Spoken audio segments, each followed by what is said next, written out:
group. Sorry if it came off awkward making the random eye contact with you, but welcome to KFGO. This is Afternoons Live on KFGO. You're either listening to us on 790 AM, 94.1, 104.7 FM, perhaps watching us worldwide at KFGO.com. Your conversation, welcome all day today.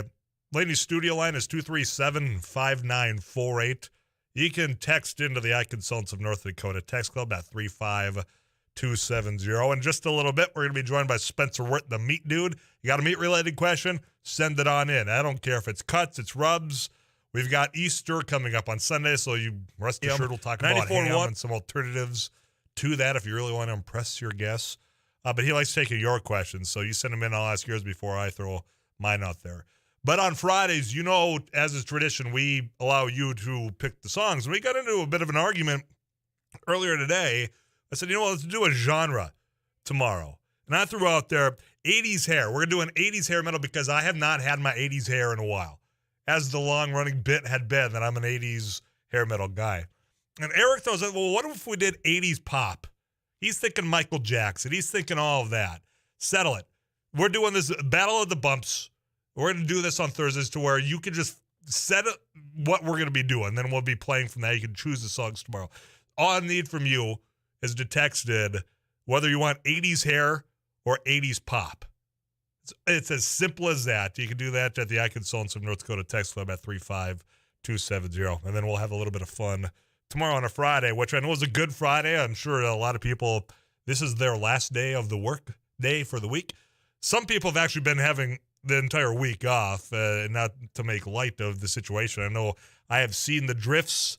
I have seen the amount of work that has gone into trying to get yourself unstuck from your house or wherever it is, especially north and west of us. We just got a sprinkling of that today.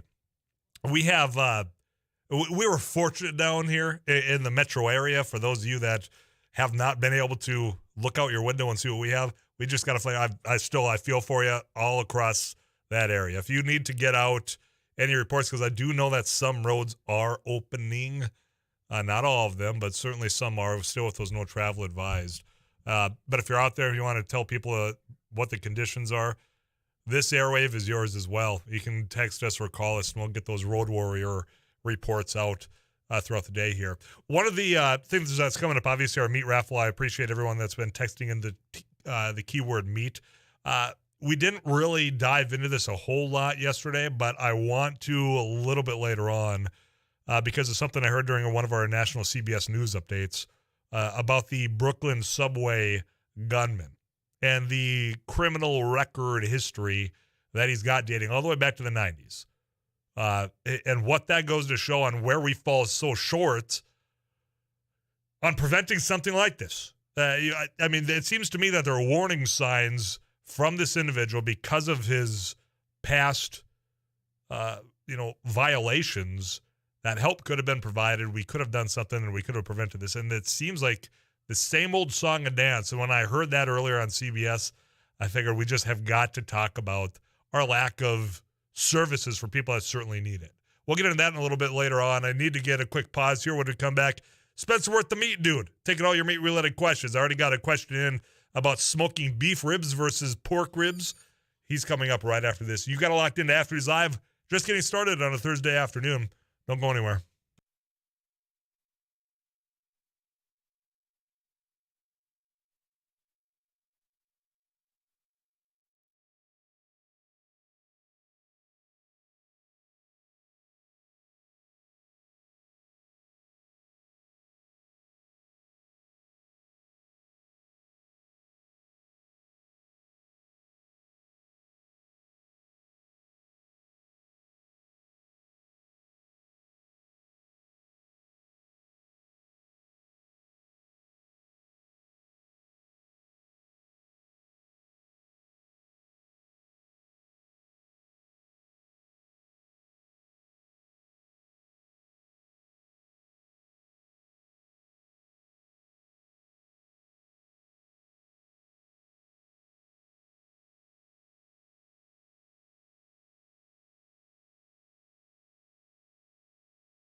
Earlier this week, as we were fortunate here in the metro area, we were getting Snapchats and videos and photos from all over the region that was not as fortunate when it comes to this blizzard that has been just kind of hanging around for the last 2 days. One of those areas that we saw some footage was from New Salem.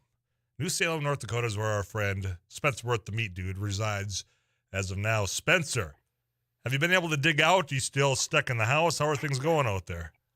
No, I dug into work today. It's been a doozy. It's wild. Just roads, everything shut down. There is 10-foot drifts everywhere. It sure throws a wrench into everything. That's for sure. How does that impact your operations? I mean, is there? I get that. Okay, well, we have things hanging. There's a time frame. There's a freezer space. Do these days in which you might not have been able to make in, does that really back things up for your orders and your process? It does, drastically. For us this week, we only slaughter 1 day a week. We do everything in 1 day.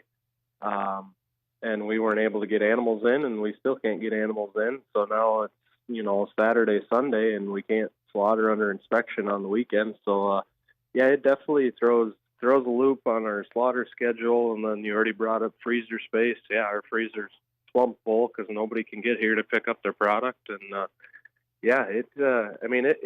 snow blizzards, and Fargo knows as well, affects literally everything. There isn't one person that is not affected when a blizzard comes through, especially one of this size. Yeah, it's historic, and I'm not saying that lightly. I mean, that's what people have been dubbing this as far as the longevity. I think the amount of inches that some people have gotten, I think in the northwestern Minot area, they're talking about the feet of snow, not just inches. So I'm feeling for you guys out there. I really am.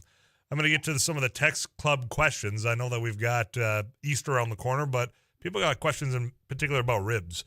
Tyler, can you ask the meat dude, do you smoke beef ribs the same as pork ribs?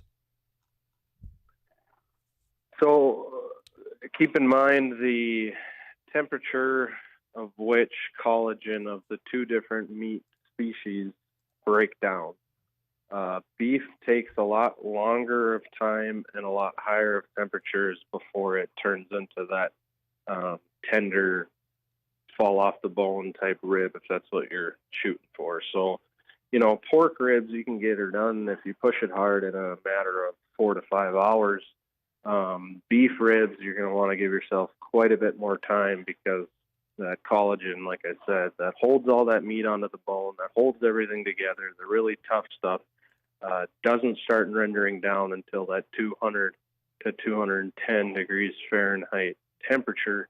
So therefore, you're going to have to give yourself a little more time while you're cooking. Now, the rubs, the amount of smoke and how long you smoke them, that can be pretty similar. Of course, pork is a little milder flavor than beef, so you don't have to go too crazy with your spices on beef ribs. But, I'd say the biggest difference is just the internal temperature and time of which it takes to get there is the biggest difference.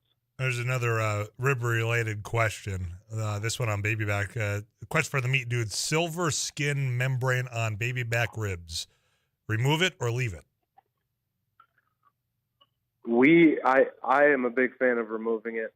We even remove it in-house before we put it in a package to leave this facility. And the reason why is I know a lot of backyard barbecuers who like to leave it on because it holds the meat together better.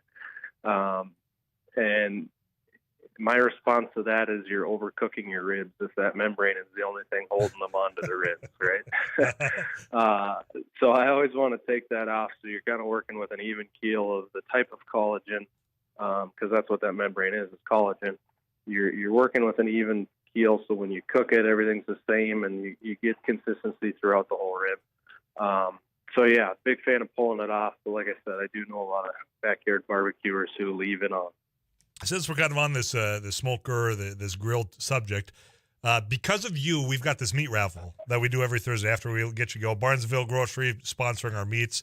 But next week, away from today, those that get registered, if they text MEAT to 35270, they also get a chance to win another Traeger grill giveaway. Now, it was a couple weeks ago that somebody had Somebody had asked. Get that garage door shut back there. Yeah. Somebody had asked about preparing grills for that, the grilling season. And we had talked a little bit about different ways that you can kind of season it up, spice it up. Just the other day, somebody said, I heard that if you use like duck fat on the grates, is that something that you've done before? Maybe it's not duck fat. I don't remember exactly the term that they use. I know it was duck something, so I got to assume it was duck fat that you grease up, sprinkle it up. Have you heard anything about that?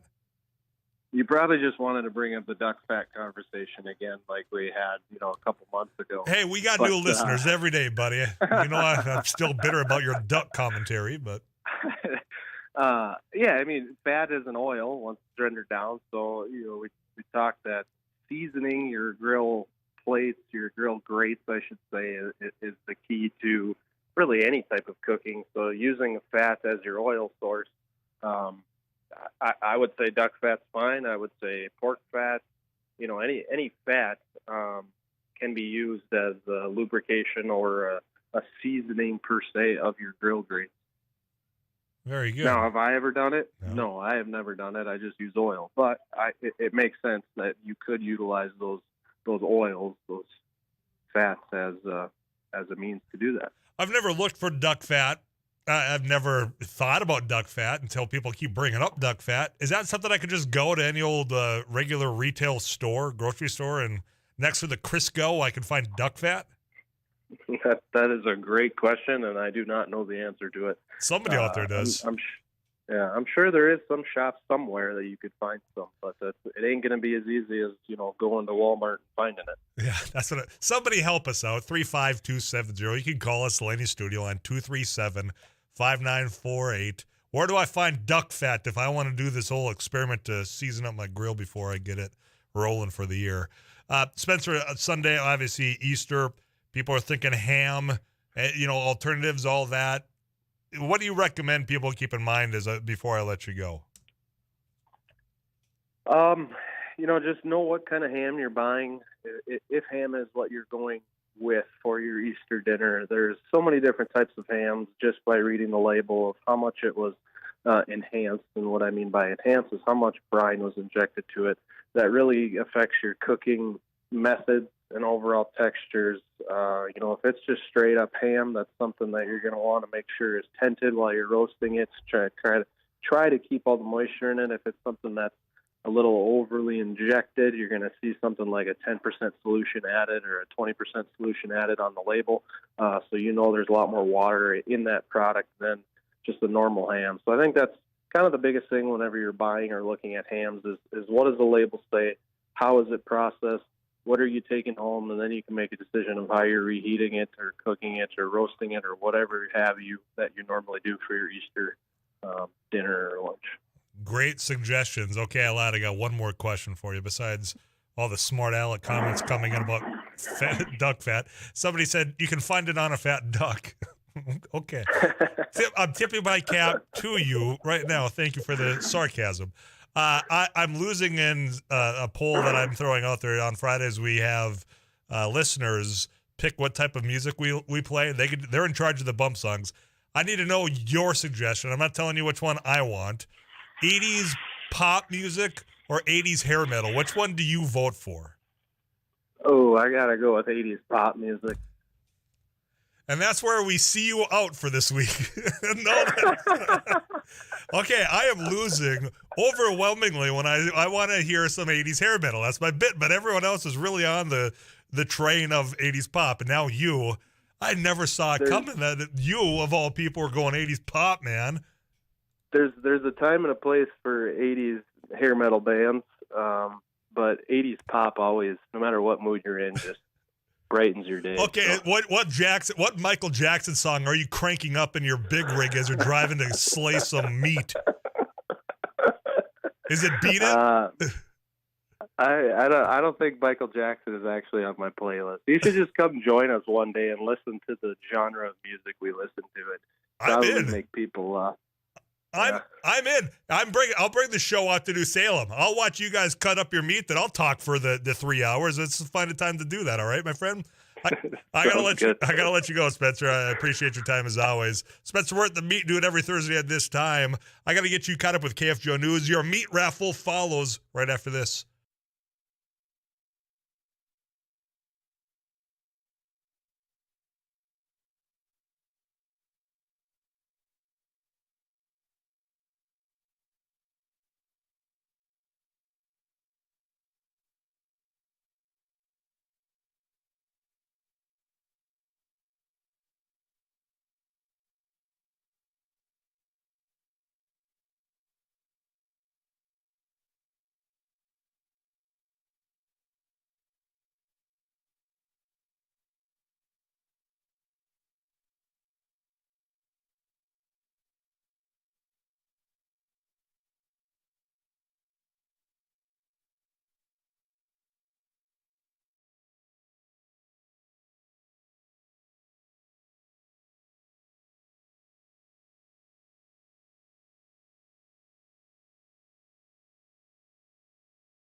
KFGO News, cloudy, Fargo-Moorhead 27. I'm Paul Jerkins.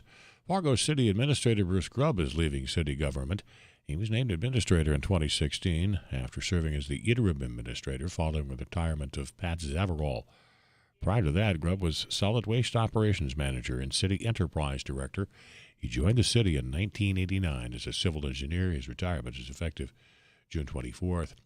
Half of the homes in tiny Teope, Minnesota, were destroyed by a tornado Tuesday night. Reporter Adam Carter. The EF2 twister had a direct hit on the town in Mower County, which is near the Iowa border.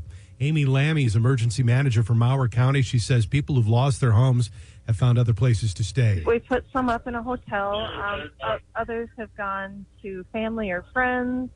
Part of the town still has a couple homes that are intact, so they are, staying with their neighbors and friends, and it's just a small town community taking care of each other. She says the community's come together to begin the cleanup process. The Red Cross also assisting. An official damage assessment will have to be done before a formal request is made for state help. Governor Walz is visiting Teope to survey tornado damage and meet with residents this afternoon.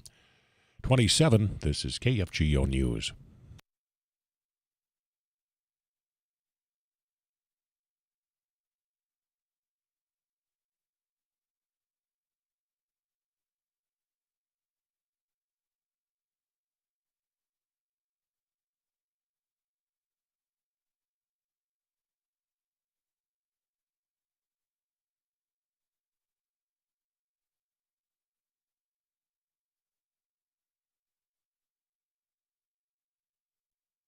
$27. This is KFGO News. A traffic stop on I-94 led to a drug bust and 2 arrests in Moorhead.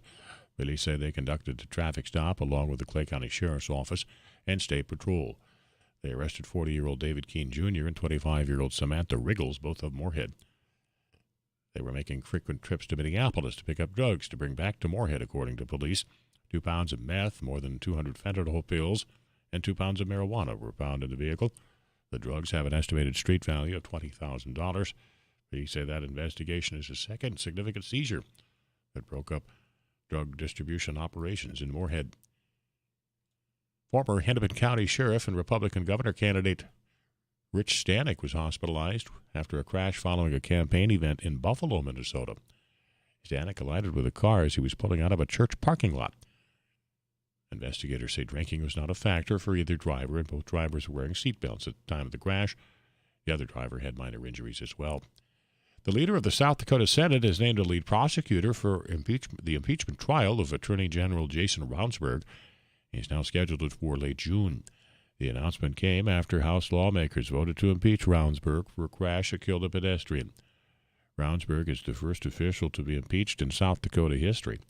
The Pennington County prosecutor will argue in favor of the two articles of impeachment. One is for crimes that led to the death of Joe Beaver, and the other is for malfeasance in office.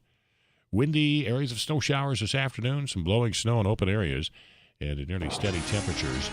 Will stay windy tonight. Northwest wind 17 to 37. Some gusts beyond that this evening. Snow tapering off to flurries and then ending. 16 for the overnight low. 26 tomorrow, mostly cloudy. Morning scattered snow flurries. And another windy day. Again, tomorrow's high 26. 34, mostly sunny on Saturday. Clouds Sunday, areas of snow, mixed precipitation, and 36. Fargo-Moorhead, 27. Paul Juergens News Radio, KFGO.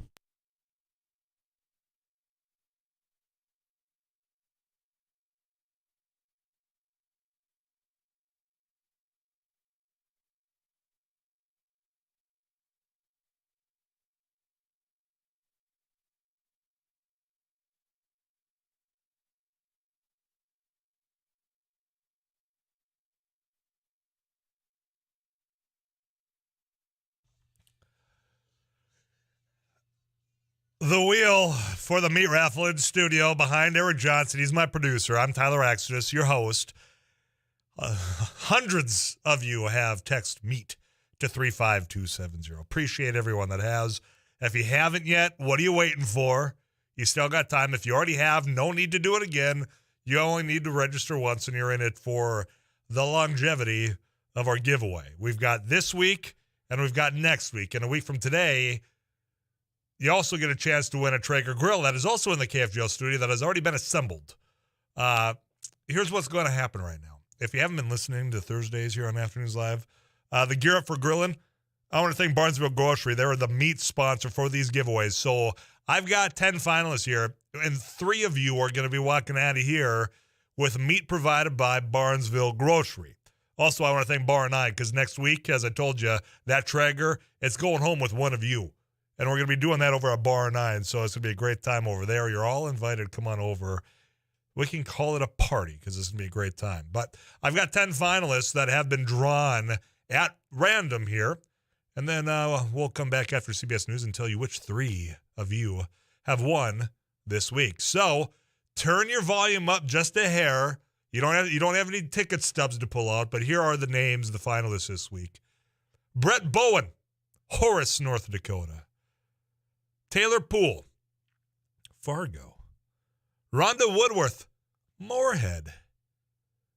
Residing in Fargo is Sarah Bitzer. Also from Fargo, Leah Krupich.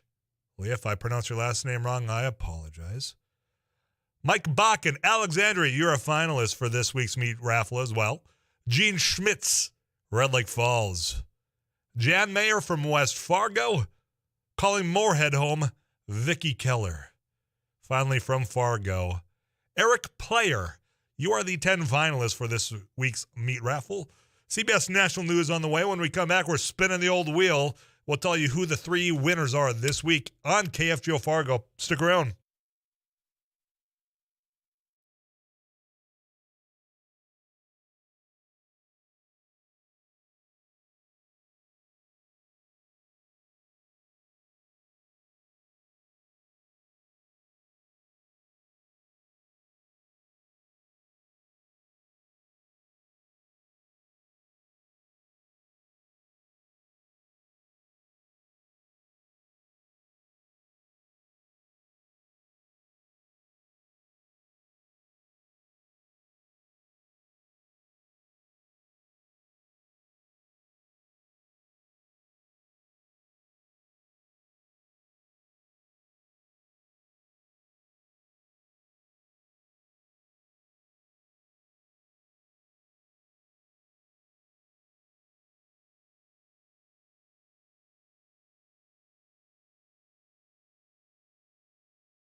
Spin the meat raffle wheel. As we've been doing, is this our 4th or 5th week of the meat raffle that we started? Were there 4 total? So this must be week number 3. That sounds like it's selling us short, but you might be right. I found out when I was signing something the other day that I'm like 2 years behind. It's still signing 2020. 2020 to me still, apparently.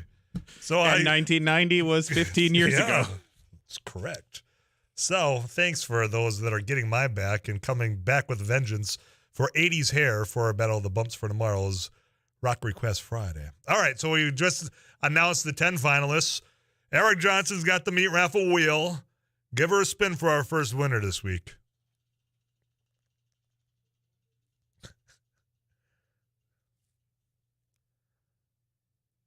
So gentle now. Horace, North Dakota. That's where Brett Bowen is. He's our first winner for this week's meat raffle. Brett Bowen, congratulations from Horace, North Dakota. Give me another spin.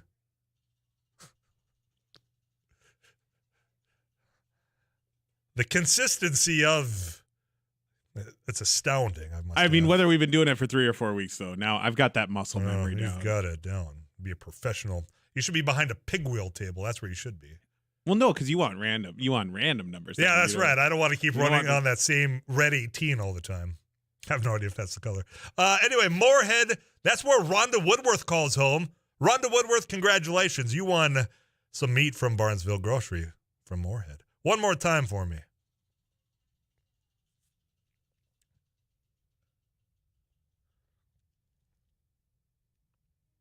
Final winner this week is Mike Bakken out of Alexandria. Mike Bakken, congratulations. You got some meat provided by Barnesville Grocery. Congratulations to you 3. You won it. If you did not win this week, you've already gotten registered, whether you're the 10 finalists from earlier or if you're just sending in the word meat as of right now, you're in the running. You know what? You're going to be part of our drawing again next Thursday here on After He's Live. It Takes Two doing their drawings every Tuesday as well. That Traeger that I'm looking at right now, the beautiful bronze covering, that's going to be available for one of you next week on this very day over at Bar 9. I want to thank them again for being our spot location, our sponsor over there. If you want to go physically fill out with this week that's remaining, get your pen and paper handy. You can go over to Bar 9 today, tomorrow, all the way through next Thursday, or Bordertown, both of West Fargo. There's a sign-up sheet at both those locations. Our people are bringing those back, and we're entering you into our drawing as well. So we're not neglecting you, but that's why you can physically do that as well. I don't know if we're allowed to say what the actual number is, but the amount of people that have entered this competition blows me away. It is eye-popping, and we'll allow this for us to be an opportunity to thank you for everyone that has participated in it. It just shows how big KFGO is, and we're grateful for you for listening, and then, quite frankly, trying to have a little bit of fun with us as we do something a little different here. As we've been saying, you got meat raffles, you got KFGO, both staples of the upper Midwest. Why not mold the two together? And that's what we're giving a shot here. Speaking of Barnesville Grocery, their meat specials, peering over at what they've got for you. I'm looking at some boneless ribeye steaks, boneless rib roast, chuck roast, chuck steak. I mean, they've got, of course, the teardrop ham. They've got everything you could even think of. I'm looking at lobster, bacon, boneless center cut pork chops, all available on special this week if you get on out to Barnesville Grocery. I want to thank them for being our meat sponsor one more time. Here's what's coming up. And in just a little bit, we'll get you the weather update from Too Tall Tom Szymanski. A little bit later on, we got Tanner Cherney, Devil's Eye Tourism. Nobody's been moving around out there. There's been probably very little of fishing since last week we've talked because, well, there's been like a 3-day storm up there, and we know that the ice has vacated. You've got some shore fishing. I know of some people that had been out last week dropping a line from shore. I don't know if they had any luck or not. We'll find out from him. Also, Audible is brought to you by Don's Car Wash. That is today at 4:10. We've got a unique lineup today. I'll tell you who's playing and a little bit later on. When we come back, though, I want to start the conversation about the individual that they did arrest yesterday. The man that's responsible for the Brooklyn subway shooting, the smoke bomb. CBS News earlier today had an update about him, about his past, and it seems quite glaring to me that there were ways of which we could have prevented this. had we just gotten the services more readily available. You think about these high-profile incidences of whether they're mass shootings or, pick any other violent activity, and it seems that there's a common theme of past behavioral issues that have been identified, have been spoken about, but not addressed. Let's talk about that when we come back here. It's Thursday afternoon, 2:46 is our KFGO time. This is Afternoons Live. Stick around.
"62 years old, was arrested yesterday by patrol officers in New York City's East Village. And Frank James, well, he's the individual that is connected to the New York subway shooting that happened just the other day. CBS National News here, that's our affiliate. KFGO News, our local, and CBS, our national. Every top of the hour, you hear updates. And it was the 11 o'clock update, I do believe, today, in which they were discussing Frank James, 62 years old. And the update had reported the number of times that he had run in with authorities. And there is a lengthy criminal history here. And that includes threats of, terroristic violence. In the 90s, there was other incidences where he had, been abusive as well. I mean, there's the 90s, the 2000s. There was a pattern here, folks, of behavioral health issues, and it was discussed. I think during 1998 was one of his offenses: possession of burglary tools, a criminal sex act, theft of service, and that's just a handful of the 9 prior arrests in New York City. 1992 is when this all started. It's 2022 now. The thing that comes out in this is, while there was no felony convictions for Frank James, but boy, was there a pattern here that something wasn't right with him and the state of his well-being. And it was identified, but I don't know that I can find anywhere that anything was done about it. And I keep coming back to the fact that we have these conversations after every very public violent act, whether it's been a school shooting, this shooting in a subway. I mean, you could pick any type of high-profile thing, and there seems to be a history for most, not all, certainly not all, but for most, that people had thrown red flags up about some behaviors. And then we somehow just don't do anything about it. And for me, I keep coming back to the fact that when we have debates on what can we do to stop this, and there's the side that, well, you got to have stricter gun laws. I mean, you think about Frank James here at 62 years old. They point out that he was legally able to purchase a gun because he had no felony convictions. Well, okay, you have that side of this conversation, but you also have the other side, and this is the one that I fall on, is the identifying of these behavioral health issues, concerns, irregularities, however you want to put it, that we don't do or we don't provide enough service or availability of services to help somebody who's struggling with that. So when we think about preventing something like what happened in this subway in New York, and thankfully no one died during this. Luckily, thankfully. But when we think about what could be done to stop it from happening, I keep coming back to, you've got to find a way, and we've identified it as local as right here in Fargo. It was brought up at the mayoral debate last night that was heard right here on KFGO about the lack of mental health services. I mean, for this individual, 62 years old, to go and commit this to where he had postings all over social media making these threats as recently as Monday, it's been identified by the law enforcement during his times in which he was sentenced. But did anything ever come about saying, look, you've had some troubling features, you have got to seek help, and it's mandated by the courts or whatever it is. If it has happened, are those services even available universally? Because I don't believe that it is, because we keep coming back to this very issue. It's been identified. The guy needs help. Can he find the help? Is it there? Is it affordable? It's when you think about things that can be done that I don't think are as controversial. I mean, on the other side of this, when we talk about gun control or what laws could be changed, boy, passion runs wild. Second Amendment, defending my, you can't do anything. Don't even think about it. Don't even look at that section of code, because you know what? It's in, that Second Amendment here. But when it comes to this side of the argument, that it's the individual that's out there committing these crimes, there seems to be more broad acceptance that, hey, we can do something here. We could fund a service. We could make sure the hospital space is there, whatever clinic it might be, or that home and community based, where maybe they get treated better if they're at their home and we provide the in-home service. We agree that something can be done. Yet here we are, 2022, shooting after shooting after shooting, and it still hasn't gotten anywhere closer to being resolved, has it? So my question to you: why not? Why do we keep talking about it, but nothing keeps getting done about it on the behavioral health side? Because this individual clearly had some behavioral health issues that were clearly identified dating back to 1992. And here we are with another incident, this one, of course, being a felony, finally, of his acts, that's going to probably, if convicted, put him for life in prison. Could have prevented it, is where I'm coming from. It had it been there, had it been available for Frank, you need to go. It's mandated by law that you go get this help, because there's a pattern here. You've had more than 3 strikes, and it's not necessarily you're out going to jail, but 3 strikes, you're going to get some behavioral health evaluations, and then you're getting treatment. Could have been prevented. That's my opinion. Love to hear yours, 35270. That's the iConsultants of North Dakota Text Club. Laney's studio line is open as well at 237-5948. Messages coming in. I'll get to those in just a little bit here, because there's one quite lengthy. Looks like it's well thought out. I don't want to start and then get cut short here with the minute that I've got before CBS National News gets you caught up on all the latest. We'll come back to this conversation. We're not changing anything. We're coming back. My question is, what's preventing us from resolving this, or at least providing the services? I mean, it's expensive. The private side of health insurance, you know what?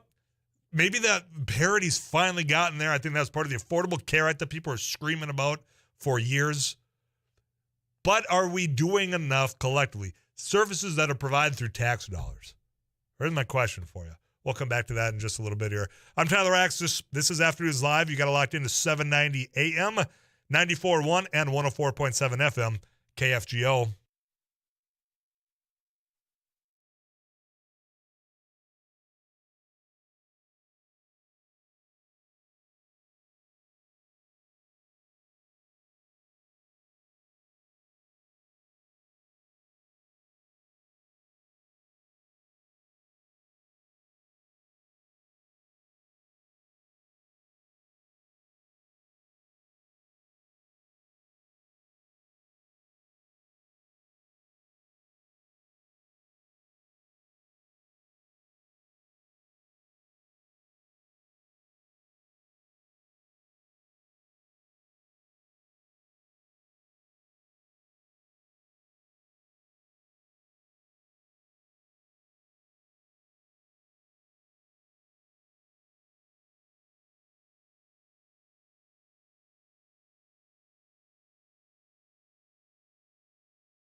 All right, at the end of the last hour, I gave you my take on the fact that we're failing when it comes to addressing mental health, behavioral health, when it's clearly been identified on some of these individuals that then go on without treatment and commit crimes or commit terroristic acts of violence, which is what happened in New York earlier this week. That's the conversation I had, and I want to visit with Dave, who's been patiently waiting on the phones. Dave, I appreciate your patience. How are you? Just fine, thank you. What do you got for me? I tell you what, a big problem of it is it's just a real sticky issue because people who have mental health issues a lot of times are of age, so their parents have no say over what happens. And court systems are very, they really don't want to commit these people. And these people are smart enough where they know how to get around it. Dave, I think you're right. That's actually what's coming at me at the text club as well, that there is an age to how do you force this involuntary, I don't know, what do you say, commitment to an institution? I think we've adjusted how we provide some of these services to where it might not have to be that way, especially if you identify and treat early on. But there is that big wide gray area, the big gap in this that you just identified, that's where I think maybe we have to focus this energy then. And how do you do it in a way that doesn't just strip away, civil rights of an individual that's over 18, can have their own decision saying, you know what, I'm not fine, or I am fine, I'm not going to that. My question, I keep coming back to this though, Dave, is we don't allow that when we throw someone in jail, as far as, well, look, you're going there because you committed this. And I think that's the route that we've been using to treat people with behavioral health issues. I'm curious your thoughts on that. Well, part of it, I think after they've had gotten in trouble so many times, the court, they should have to have recommended time spent in a facility. Because a lot of these mental health patients are on medication to help them, but they go off the medication, and that's when they lose their stability. Dave, I appreciate the phone call. You made great points there. Look, my question, and this is where I think Dave's helped us focus in here, is in that gap, that loophole, and there's a text that have echoed that sentiment as well. Now look, how do you get somebody? How do you force it upon them? And as I just said, we're forcing them into jail after they commit these things. Where there are times, and I don't think this is soft on crime, as you're going to be hearing all throughout this campaign. I mean, one of the issues, especially on the Minnesota side of the river, that a lot of you are listening to me right now. You've got races that are going to be focused on the idiotic slogan that came out of defunding the police, weak on crime. Now it's now been injected into the conversation for the Supreme Court justice, that nominee, and Justice Jackson now saying, well, she's weak on crime. There are other ways to prevent this besides just locking someone up, throwing away the key. This individual had, I think, 9 separate instances where he ran in foul of the law. Some of them, of which the courts identified, look, it's something behavioral here. Then I don't know that anything followed up there. So if we can go ahead and just commit to jail, why can't we commit to some of these services that mandatory? I know there's people that are shaking about the involuntary commitment, right? Because they've made strides, so many strides to get people away from those institutions. Those, the hospitals that are, for the mentally insane, I think is what it used to be. Those politically incorrect slogans. And I get that. I acknowledge it. But there's got to be something between throwing them in jail to prevent something like we saw this week and locking them into that mess. So there's so many different ways. I think we've learned so much that there can be something done to prevent it. Tyler, as far as getting mental health, this is in our text club at 35270. Thank you to iConsultants of North Dakota for sponsoring this. As far as getting mental health help, how do you force it upon someone? Isn't the individual responsible for their own mental health and seeking out health treatment? Are they capable of recognizing they have a problem? Otherwise, aren't you just forcing it on them? And if they don't think they have a problem, or are they going to benefit from treatment? Some of the same conversation that Dave brought forward. Again, how do you force it upon them? Well, you're forcing them into jail is where I also come back to. I'm going to get to the phone lines here and talk to John. John, thanks for calling in. How are you today? Real good. Good. What's on your mind, man? I've heard you talk about this subject before, and do you know anything about the Mental Health Systems Act from 1980? I'm thinking, and tell me if I'm wrong, is this like anything with the Olmstead Act that happened, quite frankly, I think in Minnesota, to where we try to deinstitutionalize some of this treatment? Or am I wrong here? Well, it is, but it actually was done on a federal level. Okay. And I'm not being political about it, but it was the law was signed in 1980 by Jimmy Carter just before he was out of office, and it was going to extend the federal program that was already in place that funded these institutions. And when Ronald Reagan became president, that it ended at that. He ended that, and it never came back again. So across the United States, all of these mental health institutes, the people were all kicked out, onto the streets. And that's where they all are for the last 40 years. And where they end up now is, like you say, they end up in jail. Right. John, I mean, that's I think an actually important piece of this conversation to bring forward, because that was a policy decision. And in fact, I think following that, then we started getting tough on crime. Well, some of those people that were committing the crimes were the ones that probably were benefiting from what was being done to prevent them from acting out in such a way. So it seems just backwards to me that here we are identifying it, we acknowledge it, then we don't do enough for it. Yep. What was there was eliminated, and here we are today. And the penal system has ended up becoming that where all these people end up is in jail. Yeah, John, you're absolutely right. Thanks for bringing that bit of knowledge. I appreciate that, and I'm sure many of our listeners do as well. So you have the options. You throw them in jail, or you throw them into a facility, or at least provide services outside of a facility. And I don't care if you're in a town, that's of 400 people, or if you're in a town of 4 million people. The focus was there at one time, and right here in North Dakota, we were making choices because it was identified that, boy, we're lacking services for those that need mental health services. We identified it. We started pumping money towards it, and then you know what happened? Oil prices came crashing down.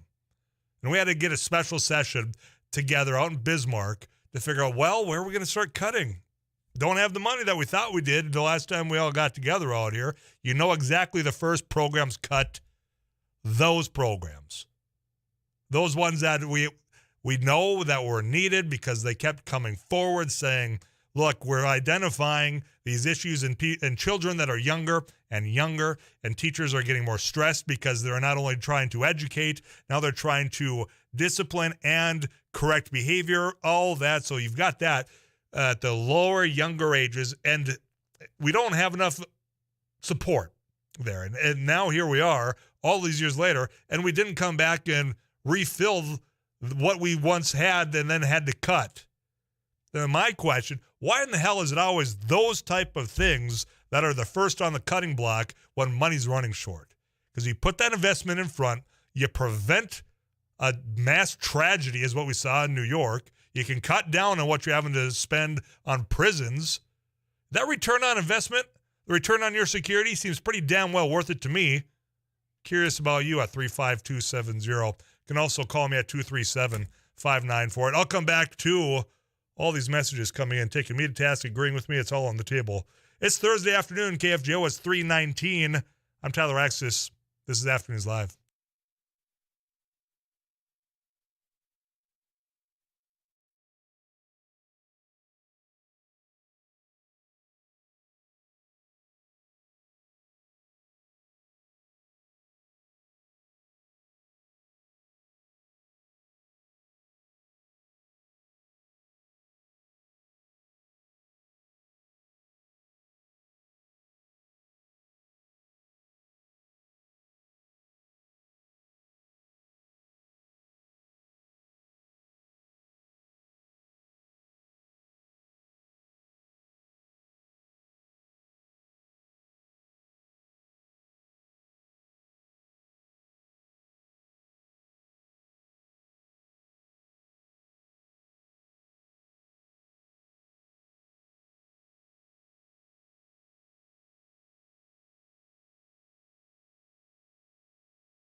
Tyler, why not just send them to prison before they kill or injure innocent people? 9 different interactions with the law enforcement? Come on.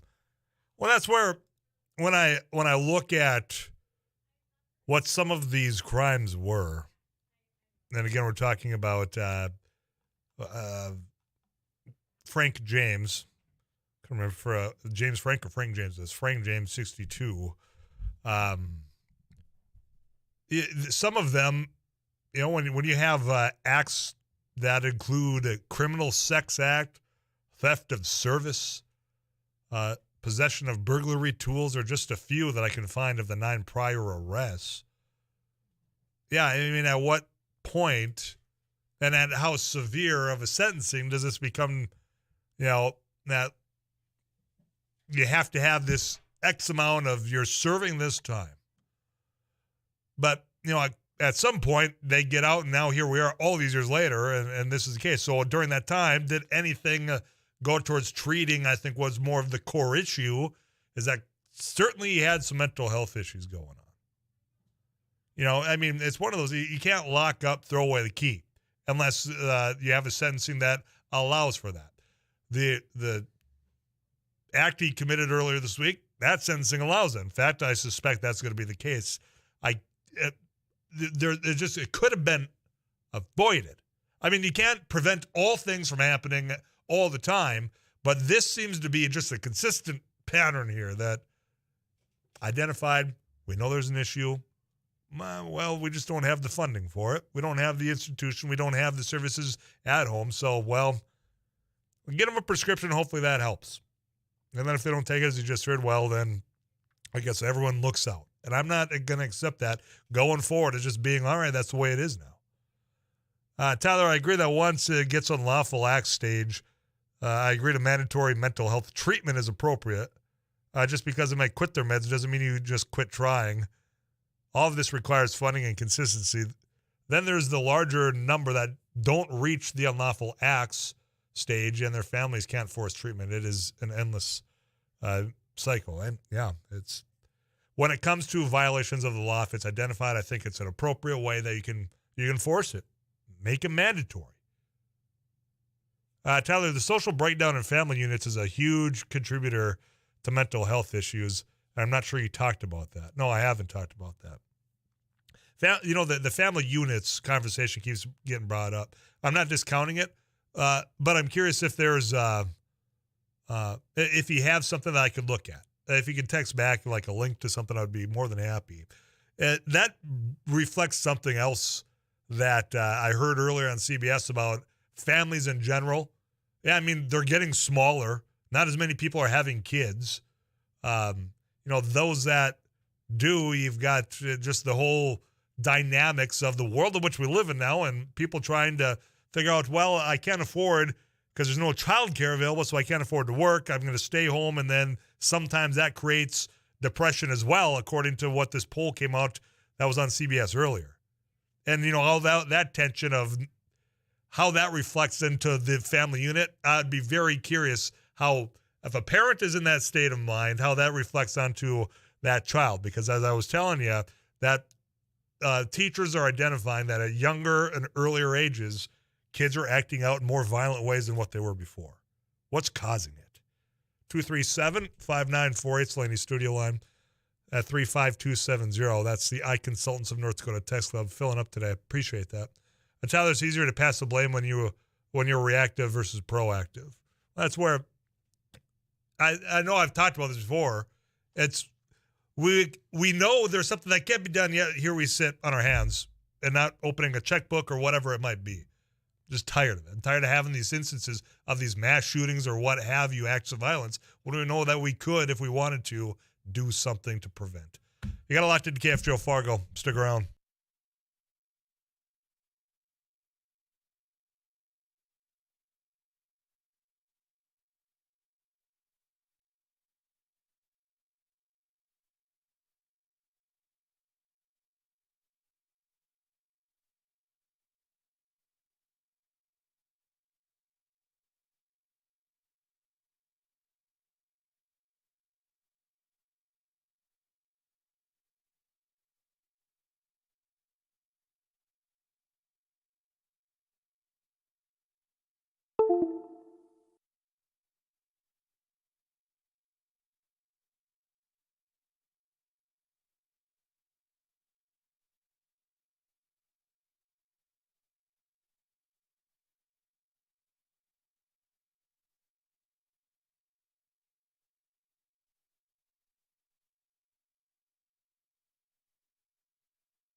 KFGO News, Fargo-Moorhead, a cloudy sky, some blowing snow, and 26. I'm Paul Jerkins.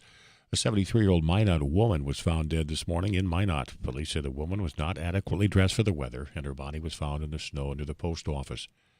Police say the woman may have been dealing with mental health issues. There's no indication of a crime. Fargo City Administrator Bruce Grubb is retiring. He first went to work for the city more than 30 years ago as a civil engineer. Since then, he's held a number of roles, from solid waste operations manager to city enterprise director.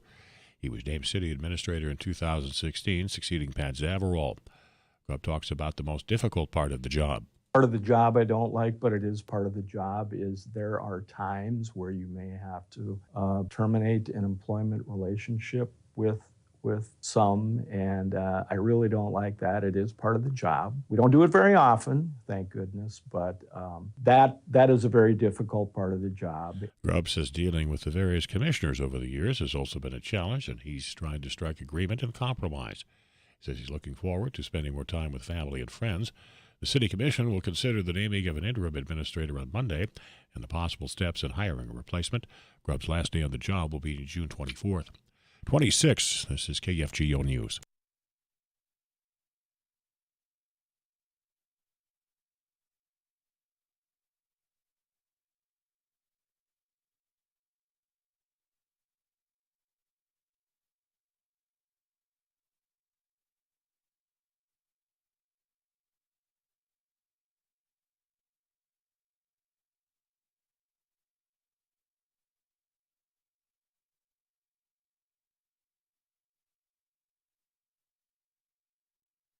This is KFGO News. North Dakota Democrats lack candidates for 15 state House seats and 3 seats in the state Senate. Secretary of State filings show Republicans were not able to recruit candidates for a House seat and Senate seat in Fargo. Monday was the deadline for candidates to file with the Secretary of State. Last-minute filings delayed the reviews of candidates' petitions for about 2 days. North Dakota has 47 legislative districts. Republicans already hold 80 House seats to Democrats' 14. And have a 40-7 edge in the Senate. Former Hennepin County Sheriff and Republican governor candidate Rich Stanek is hospitalized, or was hospitalized, after a crash following a campaign event in Buffalo, Minnesota. Stanek collided with a car as he was pulling out of a church parking lot. Drinking was not a factor for either driver, and both drivers were wearing seat belts at the time of the crash. The other driver had minor injuries. The April 18th tax deadline is approaching. Ryan Brown is with the Minnesota Department of Revenue. So far, we've seen about 1.9 million tax returns already come in and about 1.1 million refunds already go out. We expect to get around 2.9 to 3 million returns filed this year. For those who have not yet filed, Brown recommends e-filing and choosing direct deposit, checking your return for accuracy. And he recommends paying as much as you can by the due date and contacting the Revenue Department as soon as possible to set up a payment agreement for the remaining balance. The leader of the South Dakota Senate has named a lead prosecutor for the impeachment trial of Attorney General Jason Ravnsborg and scheduled it for late June. The announcement came after House lawmakers voted to impeach Ravnsborg for a crash that killed a pedestrian. Ravnsborg is the first official to be impeached in South Dakota history. The Pennington County prosecutor will argue in favor of the 2 articles of impeachment. One is for crimes that led to the death of Joe Beaver, and the other is for malfeasance in office. Fargo-Moorhead, some scattered snow showers this afternoon, and that is producing some visibility issues at times. Temperatures holding about steady, a strong northwest wind. And cloudy tonight, still windy, snow tapering off, flurries, and then ending this evening, 16 for the overnight low. Another windy day tomorrow. Meteorologist Tom Szymanski is expecting mostly cloudy and morning flurries 26. Fargo-Moorhead, mostly cloudy, some blowing snow, a snow shower, and 26. Paul Juergens, News Radio, KFGO.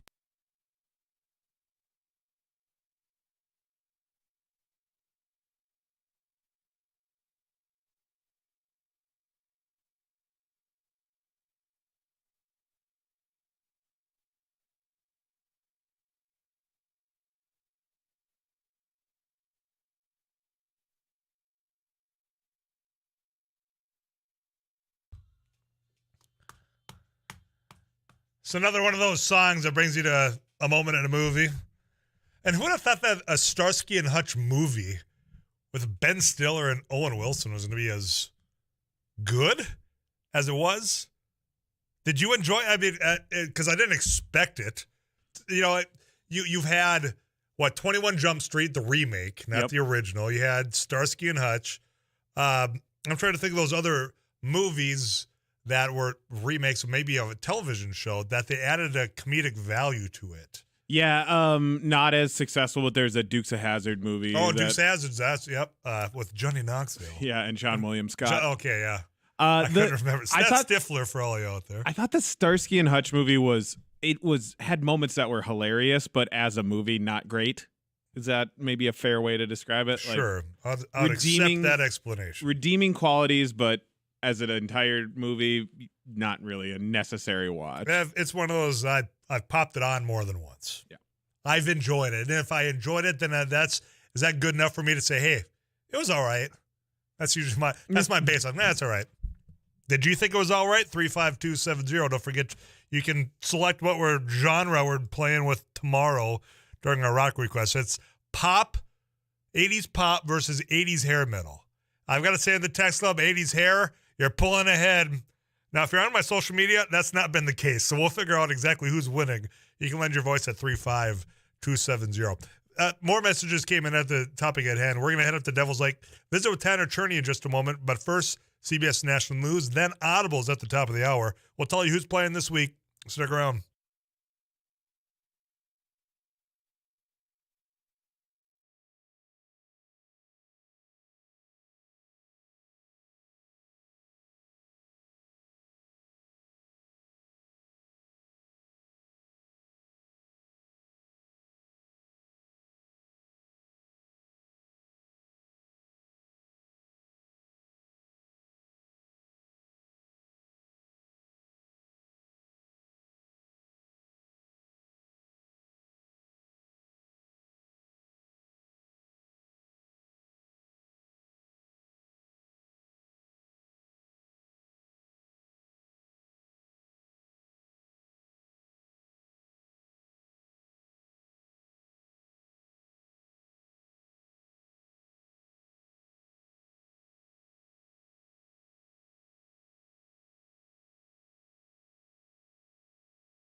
And what do you suggest they bring with? There's a couple tactics. Once we are able to get in the boat, just a simple jig with a minnow is going to work great, but jig in plastic, whether it's a paddle tail or a twister tail, is a great option from shore and from the boat. And then as soon as leeches are available, and you can find them at your local bait shop, slip bobber and leech is an awesome presentation come spring and early summer on this body of water. Very good. I imagine it's that time for that reminder. Hey, folks, if you want to get on up there this spring, this summer, get those reservations booked because it's going to be filling up, especially those weekends and holidays. Tanner, what I miss? Anything you want to get out before I let you go back to lounging around on the couch or whatever it is that you can actually do up there? Exactly. Not a lot that we missed. It just, like you said, you hit the nail on the head. Start booking those trips now. I know a lot of people this winter that wanted to get up here and they had particular dates, and by mid-December things were full for winter. So I fully expect by mid-May most of our guides and resorts and everything will be pretty well booked in through Labor Day weekend. So now is the time, even though it doesn't seem like it outside, but time to get those trips kind of etched in and locked in for the upcoming season. Well, one thing about it being this time of year, yeah, it sucks getting 16 2 feet of snow, but it does melt more quickly this time of year, so let's hope for that as well in a reasonable way. We don't want any of that overland flooding. But Tanner, I appreciate it, man. You take care, and we'll chat again next week. All right. Sounds great, Tyler. Right. You too. Yeah, you stay sane up there. Tanner Cherney's with Devil's Lake Tourism. Stormed in. That there are so many people that have been stuck inside their house now for going on 3 days. What do you find to do when you're just stuck indoors? One, I hope listen to KFGO. What else do you find in yourself doing? Because I know there are a lot of people listening to me up there besides finding those breaks to go out there and move just a little bit of snow. 35270. That's the Eye Consultants of North Dakota Text Club. Going to get you that weather update from Too Tall Tom Szymanski. Audible is at the top of the hour. I have no idea who's playing this week, so we will tell you once I find out who your contestants are, because I know that Rusty's not here, Abby's not here, Madison's not here. I don't know where Derek is. It might be a one-on-one. We'll find out. We'll tell you about that. That's brought to you by Downs Car Wash. Put a smile on your car and certainly on your face. That's coming up in just a little bit of time here. But first, KFGO weather.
a conversation about classic television shows that got made into a movie that had a comedic twist to it. Because the Starsky and Hutch is how we got started here. When somebody goes, Stifler is one of us. He's from Minneapolis. Did I know that? I don't think I knew that. One of us. Another one, Tyler. What about the movie for the A-Team? I'm going to let you in on a little secret. Never seen it. Never watched it. I have no opinion of it. Similar to Starsky and Hutch. It's got a few lines that are pretty fun. It's a huge cast. Liam Neeson, Bradley Cooper. Is Liam Neeson the same character that he is in every other movie? Kind just of. with a bit of a joke to it? He's got a cigar. Okay, well, I do love when a plan comes together. Yeah, right. He plays Hannibal, so yeah. And you'll recognize the guy that it's Face. I think the pilot.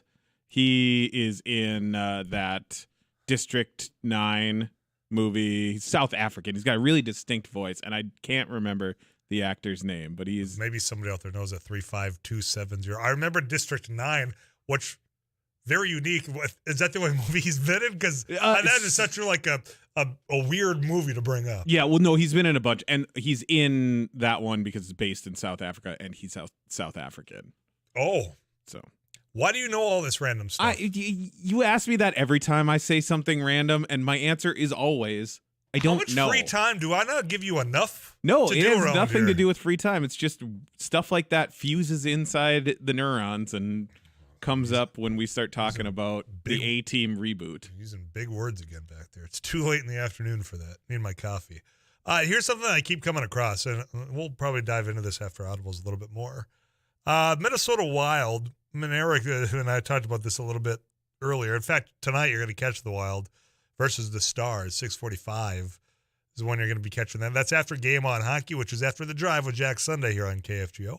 But Ryan Hartman, did you see this? Did you hear about this? You probably didn't hear about it because broadcasters, they're a lot more professional than I am. Because you have your scuffles go on in ice. Throwing haymakers, helmets coming. I don't get what the jersey pull. Why did that was pulling the jersey over the head and then it's wailing? You understand you've seen the hockey fights. And for some reason, that's okay. Go ahead. Knock his teeth out. Then we'll get back together and we'll play the game.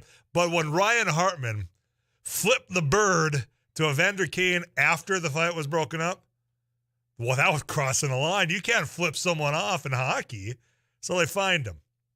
Like $4,000, which professional athlete, $4,000 fine.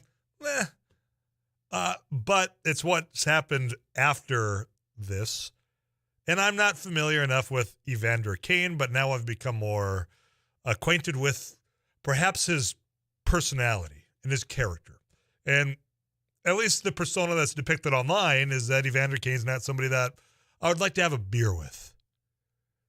So Ryan Hartman gets fined, there's a $4,600, whatever, some odd change, for flipping a guy off. Not for throwing a punch, because that's allowed, but don't you dare flip him off.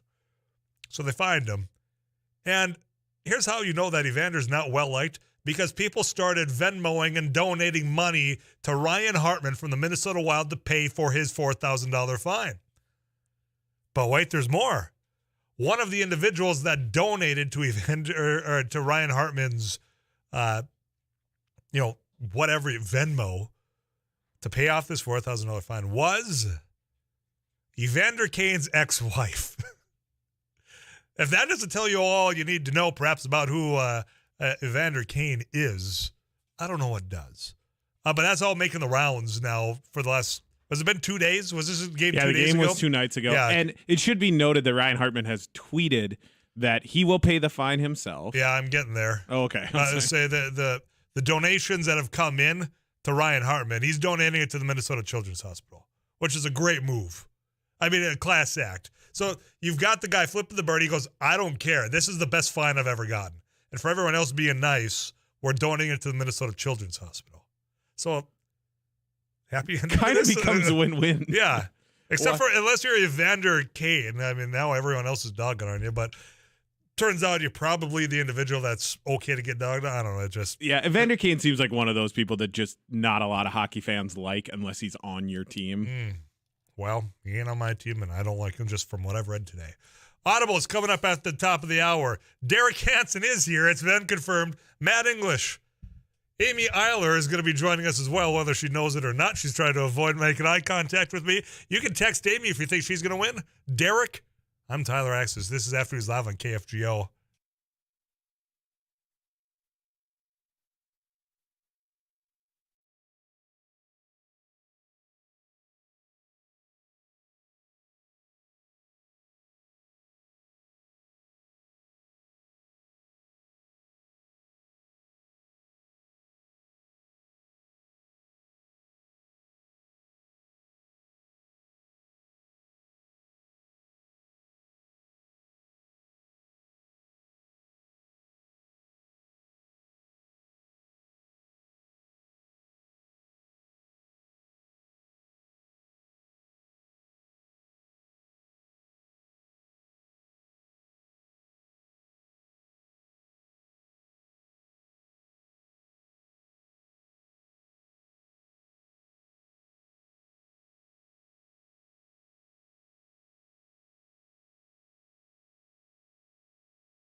And here's the problem that I've got right now is the fact that there's a lot of people listening to me right now that have not been able to physically get to work because you've been stormed in. Not where I'm at. We've been cleared. We just have people that have chosen not to be at work. Abby Miller gone. I think she's going to like Lee Greenwood or something. Some concert. Matt English shows up to work though. Hi, Matt. Hello, Tyler. Good to be here. Thanks for being the only contestant in here with me right now. Amy Eiler is going to be coming in here, even if she doesn't want to make eye contact. She's playing audibles this week. And Derek Hansen. Can't win if you don't play, and you can't play if you don't text in who you think will win to 35270. Don's Car Wash, they're our sponsor of this weekly game. The Works can put a smile in your car and on your face. That's coming up after we check in with Paul Juergens in that KFGO News Center.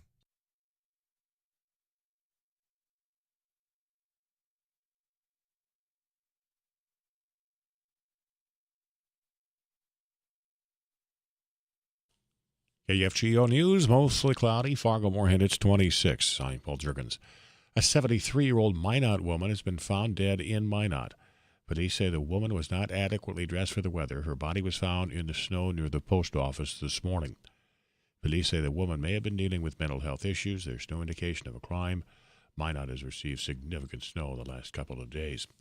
Fargo City Administrator Bruce Grubb is leaving city government. He was named administrator in 2016 after serving as the interim administrator following the retirement of Pat Zavarol. Prior to that, Grubb was solid waste operations manager and city enterprise director. He joined the city in 1989 as a civil engineer. His retirement is effective June 24th. Half of the homes in tiny Teope, Minnesota were destroyed by a tornado Tuesday night. Reporter Adam Carter. The EF2 twister had a direct hit on the town in Mower County, which is near the Iowa border. Amy Lammy is emergency manager for Mower County. She says people who've lost their homes have found other places to stay. We put some up in a hotel. Others have gone to family or friends. Part of the town still has a couple homes that are intact, so they are, staying with their neighbors and friends, and it's just a small town community taking care of each other. She says the community's come together to begin the cleanup process. The Red Cross also assisting. An official damage assessment will have to be done before a formal request is made for state help. Governor Walz is visiting Teope this afternoon to survey tornado damage and meet with the residents. A Democratic lawmaker from Golden Valley wants to change the Minnesota state flag and the state seal. Representative Mike Freiberg is sponsoring a bill that would create a commission to design and recommend a new flag and seal. He says the current seal, which is in the center of the flag, has racist undertones. It depicts a white farmer plowing a field in the foreground and a Native American riding a horse in the background. Republicans counter that changing Minnesota's flag and seal is not a high priority this session. Fargo-Moorhead, a windy afternoon. We're seeing some snow showers, and that's creating some blowing snow and reduced visibility outside of town and open areas. West central Minnesota, the DOT plows reporting some down visibility this afternoon in certain areas. Temperatures have been holding about steady. Windy tonight, areas of snow tapering to flurries ending this evening, 16. For tomorrow, mostly cloudy, another windy day, scattered morning flurries and 26. 34 Saturday, mostly sunny and breezy once again. Fargo-Moorhead, we have a snow shower, some blowing snow, and 26. Paul Juergens, News Radio, KFGO.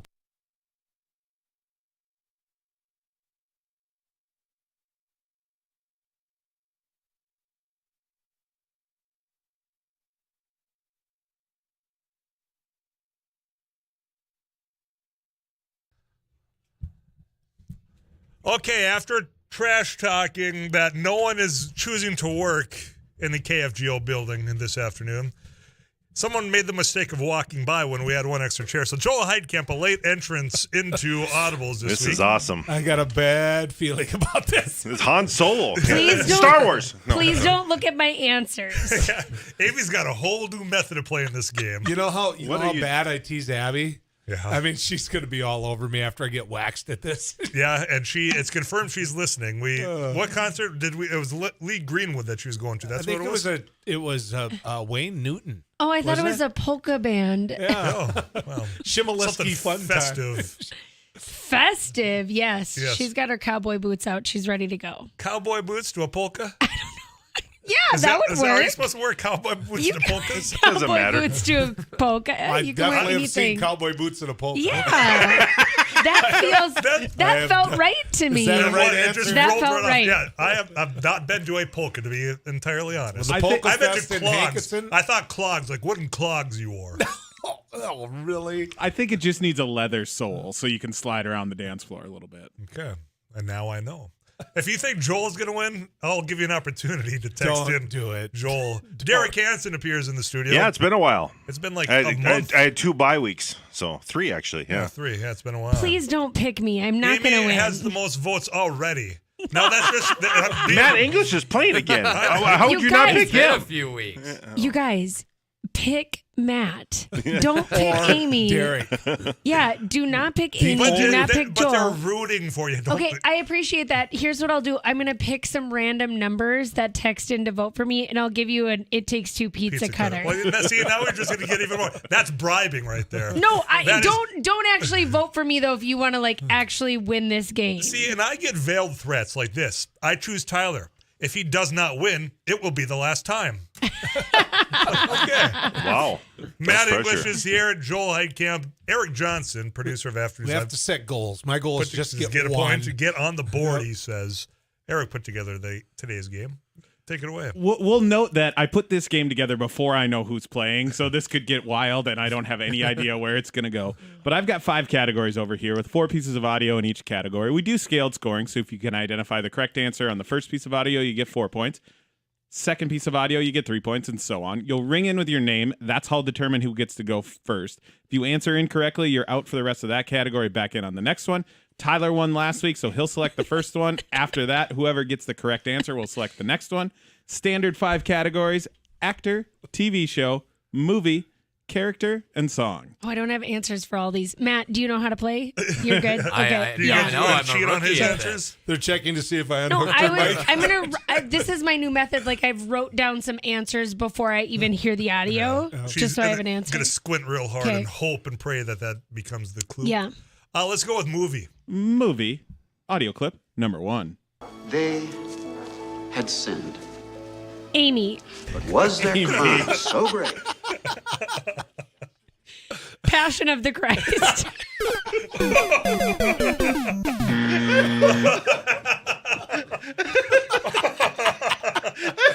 I love the big swing.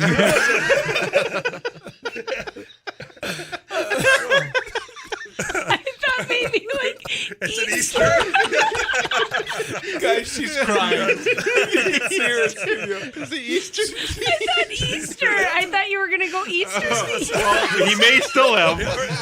Yeah, we don't know. Now I'm questioning all my other answers. 10 Commandments. Yeah, get the family together or watch The Passion of the Christ. I do have another lunch. answer though. I do have another answer. You're eliminated for the rest of this category, but you can come back in onto that. Movie. Audio clip number 2. But I've got a family to feed. Sam, we go back a long way. I need this new highway contract. I don't get it, and I go under. That's a fact. Movie. Audio clip number 3. Not in this office, not anywhere. Derek. Shawshank Redemption. That is correct. Wow, nice. Good work. For 2 points. She's still crying. I mean, Passion of the Christ, great guess. Thank you. Outstanding. I thought you'd go Easter theme. Now I'm questioning all my other guesses. Okay. right. Actor, please. Derek goes actor. Actor. Audio clip number 1. Well, there's a man here, 60 miles southwest of London, England, who's doing some archaeology that might help provide some new clues for some old mysteries. Actor. Audio clip number 2. So kiss me and smile for me. Let me know you'll wait for me. Hold me like you'll never let me go. Actor. Audio clip number 3. It would be better if you could try to remember the one Matt. specific space Matt. that you use. Ben Affleck. That is correct. Dang. I still don't. You know how That when was somebody gets good. it right, you go, "Oh, I'm not." That blank look is still there. I'm still there. Wow. All What right. was the last one on that one? That would have been the giveaway. I got to hear. Yeah. Nice try, freshman. Tell you what, just for being such brave little kids, I'm only going to give each of you 5 licks. Dave's and confused. All right, grab a pole then, kid. That's good. All right. What did you have written down, Amy? Yeah, I'm Yeah. not. It's okay. You don't want to share that one?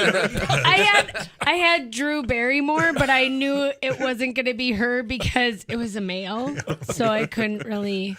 I didn't have an actor. All right. Derek and Matt tied atop with 2, but still 3 categories remaining. Matt, would you like TV show, character, or song? Song. Song. Audio clip number 1.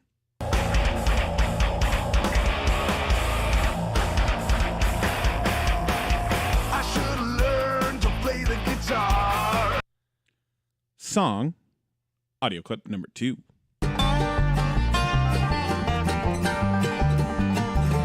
Look at this hipster and his earring and his makeup.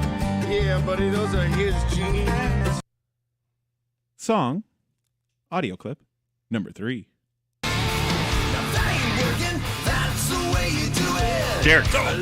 Oh, Derek. man. Money for nothing. Yeah.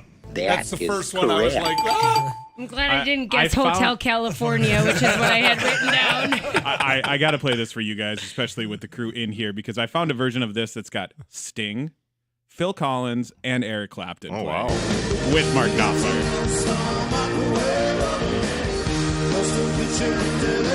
That's cool.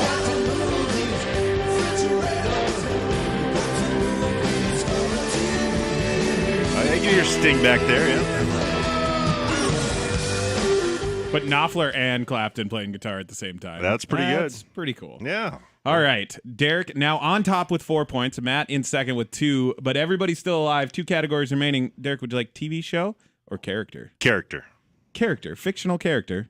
Audio clip number 1. Yes, sir, it was a dandy trip. Of course, Amy. we all my tuckers from Amy. sleeping, setting up.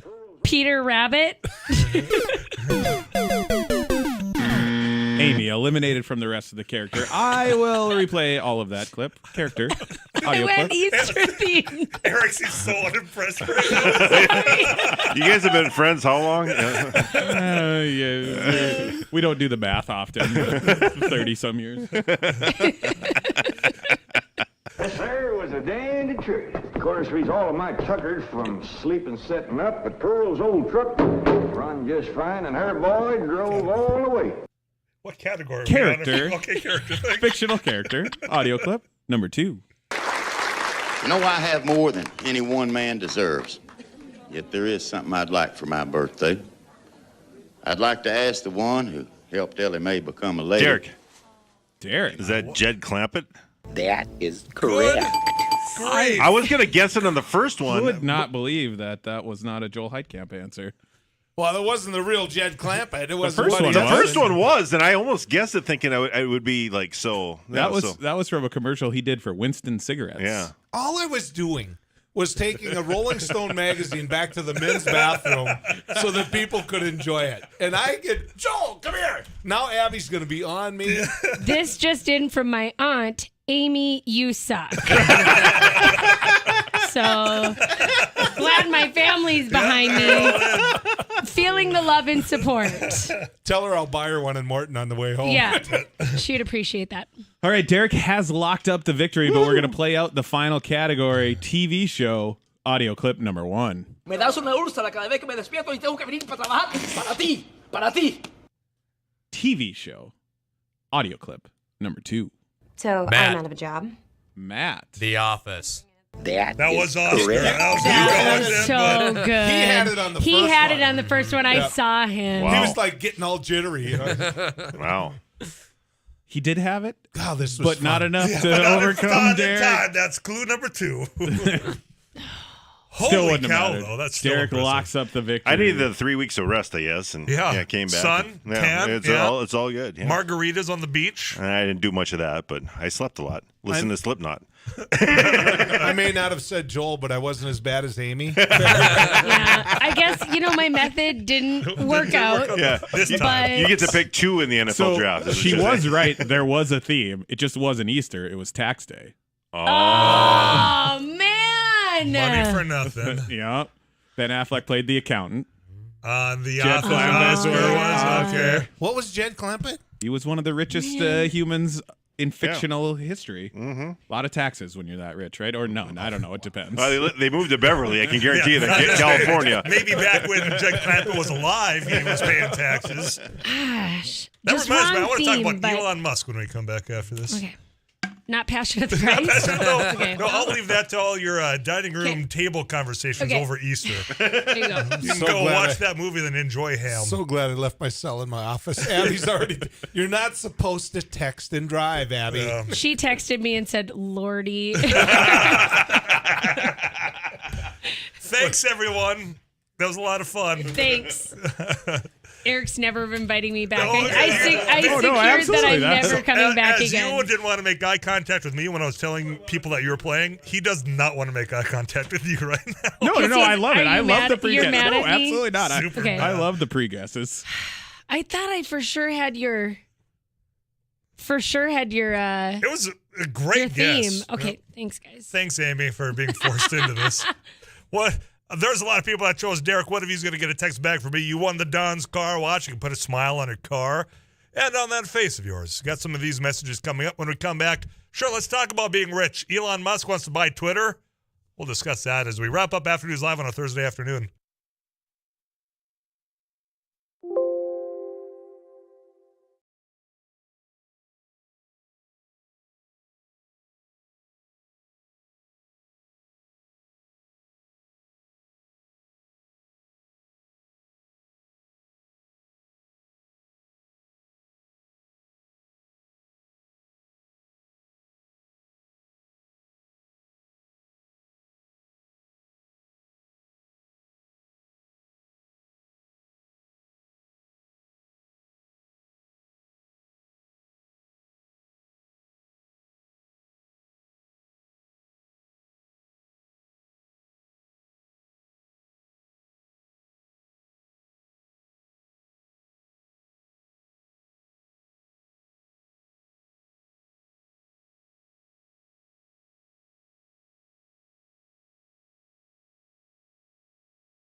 Got Dazed and Confused on my mind. You better be playing some Dazed and Confused soundtrack the final half hour of today. I think we can make that work. Which I'm going to use that as an opportunity to remind you that we're having a battle of the bump songs throughout today. For tomorrow, currently in the text club, 80s Hair is winning. Currently on my Twitter, 80s Pop is winning. I have not looked at my Facebook in quite some time, but you got multiple ways. You can text into 35270 whether you want to hear 80s Hair or 80s Pop. In fact, if you want to get registered for our meat raffle, that's again Tuesday on It Takes Two. One more week for you to win. So it's Tuesday and Thursday, of course, here on Afternoons Live. You text meat and then be listening Tuesday and Thursday here on KFGO. I'm going to get you caught up with KFGO News, in fact, in just a moment with Paul Jurgens. Elon Musk, an unusual being, I guess is how I'll put it, the way of which he injects himself into things because of the what seemingly feels like unlimited amounts of money of which he's got. And now today he's talking about wanting to just flat out buy Twitter for the amount of, what is it, like $48 billion? And he wants to turn into that free speech platform. So that wild, wild west of online is pretty much the way I'm hearing him speak about it. But when we talk about Elon Musk having, I don't know, $50 billion just to throw at purchasing something, should we talk about that a little bit? I think we will when we come back. And how the perception of he is on me. And I'd love to get your thoughts on Elon Musk at 35270. You can also call into the Laney studio line at 237-5948. Final half hour, open format. You want to talk about that? You want to talk about anything else? I am here for you.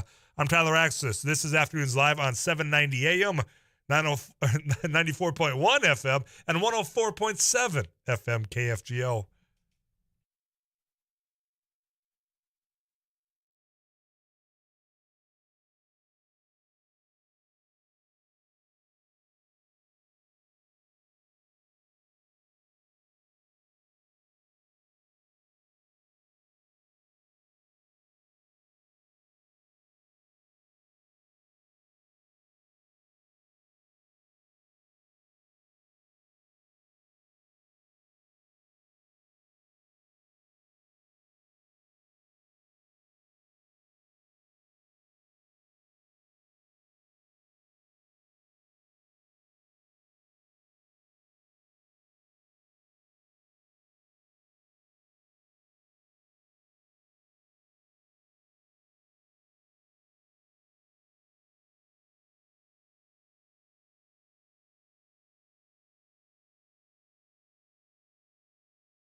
News and weather this hour brought to you by Accent Kitchen and Bath, your custom bathroom and kitchen destination. Get started today. Mostly cloudy, windy at 4:30. It's 25. 5 Paul Jurgens.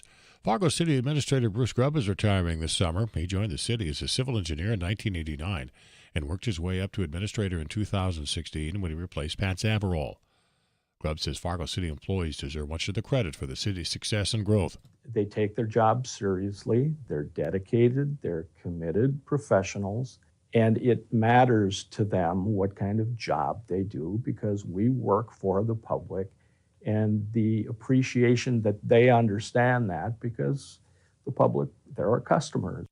Grubb says one of the most difficult parts of his job is terminating city employees. He's also led the solid waste department and was Fargo's first enterprise director.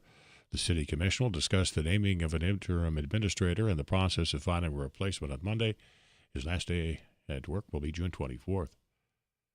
Cloudy, windy, it's 25. This is KFGO News.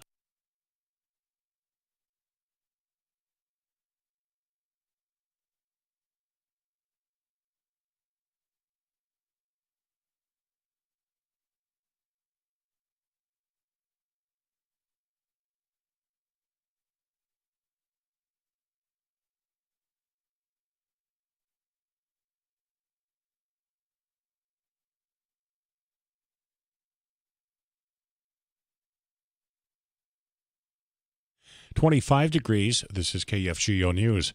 A 73-year-old Minot woman has been found dead in Minot.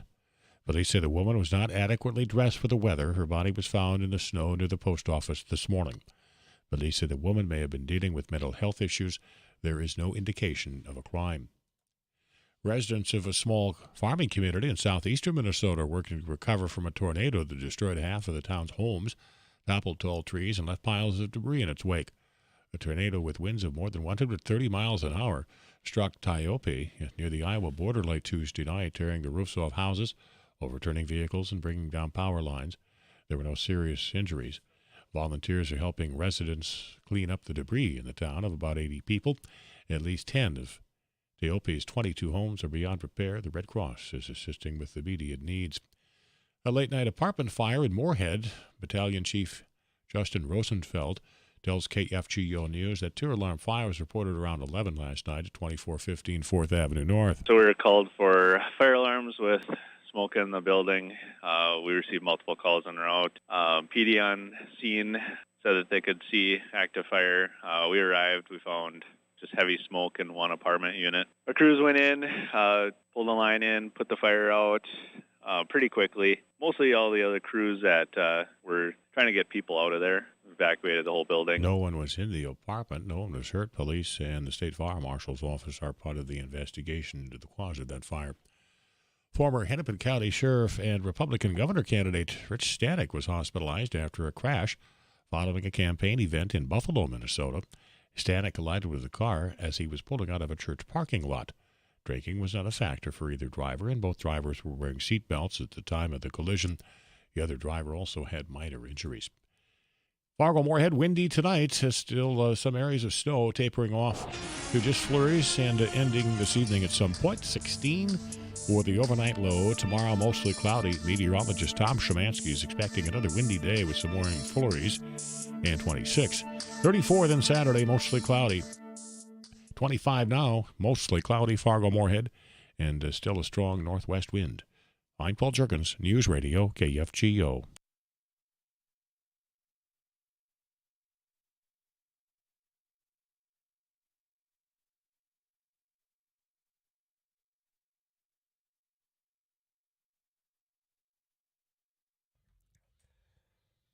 Congratulations to Mike G for winning audibles this week. You get the Don's Car Wash, put a smile on that car, and put a smile on that face, Mike. I do want to remind you as well, last night we did have the first mayoral debate here on KFGO.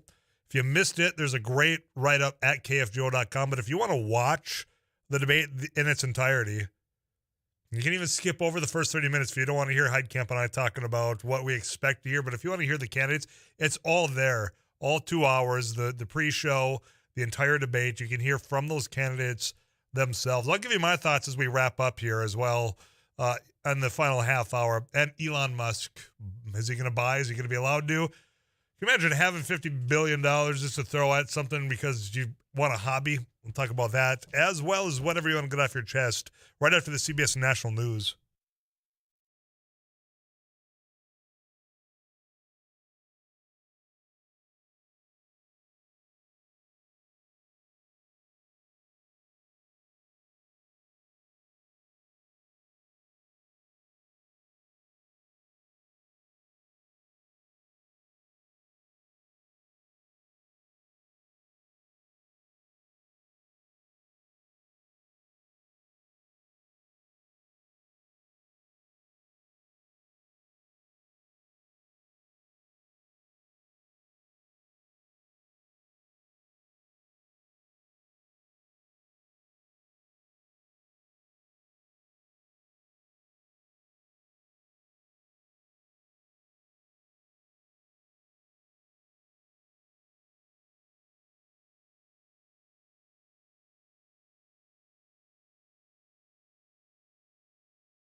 A couple of thank yous out. One first for all those of you that sent in questions to KFGO.com for that mayoral debate that happened last night. And then for all the people that listen and quite frankly, watch the stream at KFGO.com if you're listening 790 AM or 104.7 FM. I'm curious if you did partake or if you did, did any one of the five that were able to make it stand out to you? Did anyone say, whoa, okay, this individual, they're speaking my language here. They might be onto something. I want to learn a little bit more. Maybe you've already made up your mind. My observation sitting where I was, there was a few moments that really stood out. There's a couple of candidates that really, I think, made it known their background and, quite frankly, what they would do with the job.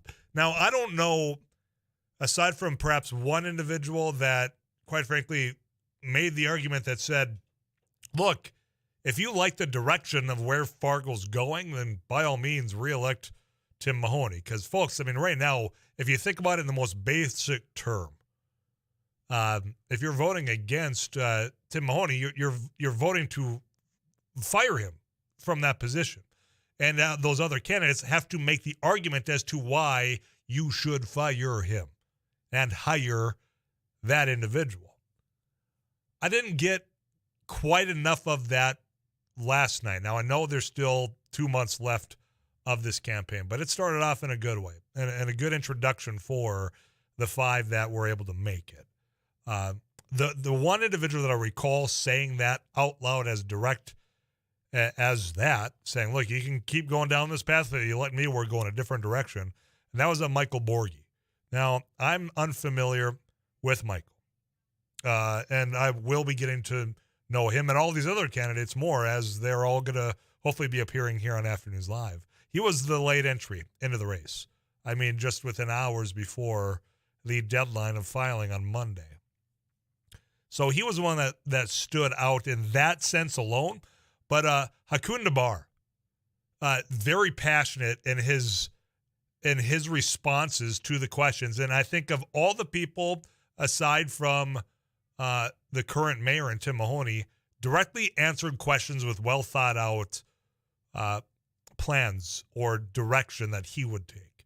And I come back to one of the later questions. Again, you can catch this all at KFGO.com. You can watch this on YouTube as well, of the walkability, some of the public transportation issues. Hakun, if I recall, was the only one that brought up some of the existing things that could be improved upon, like the bus system and streamlining some of that. Overall, though, when it comes to the current mayor and Tim Mahoney, I don't think he had a bad night. I mean, I don't. I don't think he did anything that hurt him. I don't know that the other candidates put it through a big enough hit to dent him just last night. Now, as I said, there was plenty of time left for this campaign to unfold. And, one of the individuals that wasn't there on vacation in Spain or Italy, I don't recall, with her family, and to her credit, she had this planned for a while, and Shannon Roars-Jones.